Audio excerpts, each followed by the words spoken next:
मुंशी प्रेमचंद। मुंशी प्रेमचंद आधुनिक हिंदी साहित्य और उर्दू के सर्वाधिक लोकप्रिय उपन्यासकार, कहानीकार एवं विचारक थे। हिंदी के उपन्यास सम्राट, कलम का सिपाही आदि नाम से वो जाने जाते हैं। उनका जन्म 31 जुलाई 1880 लम्ही गांव, वाराणसी जिला, उत्तर प्रदेश में हुआ।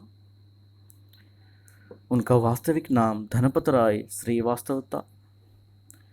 माता का नाम आनंदी देवी, पिता का नाम मुंशी अजायब राय, पत्नी का नाम शिवरानी देवी, पुत्र का नाम अमृत राय। हिंदी साहित्य जीवन में उन्होंने नवाब राय के नाम से लिखना शुरू किया था। प्रेमचंद के आगमन से पहले हिंदी कथा साहित्य कल्पना और मनोरंजन की दुनिया में था। उसे यथार्थ जीवन के धरातल पर खड़ा करने का श्रेय प्रेमचंद को है। भारत के ग्रामीण किसानों और मजदूरों के जीता जागता चित्रण प्रेमचंद ने अपनी रचनाओं में किया है।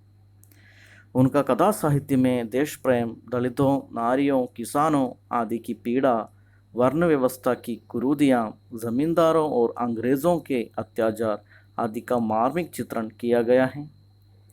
इस प्रकार हिंदी कथा साहित्य को उन्होंने विश्व कथा साहित्य के स्तर तक पहुंच दिया। कहानियों का विशाल संग्रह 8 भागों में मानसरोवर नाम से प्रकाशित है, जिसमें लगभग 300 कहानियां संकलित हैं।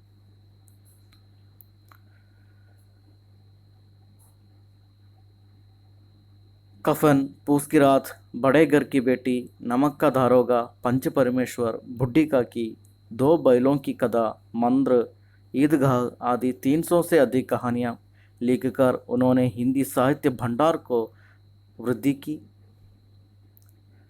सेवा सदन, प्रेमाश्रम, रंगभूमि, कर्मभूमि, निर्मला, गबन, गोदान आदि लगभग दर्जन उपन्यास उन्होंने लिखा है। सीधी सादी एवं मुहावरेदार भाषा और रोचक शैली उनकी रचनाओं की विशेषताएं हैं। यथार्थ का चित्रण करते हुए आदर्श की स्थापना करने के कारण उनको आदर्शोन्मुख यथार्थवादी कथाकार कहते हैं। उनका अंतिम उपन्यास है मंगलसूत्र, जो अपूर्ण है। प्रेमचंद के बिना हिंदी साहित्य अधूरा है।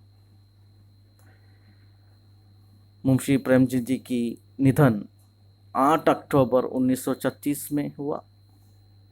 धन्यवाद।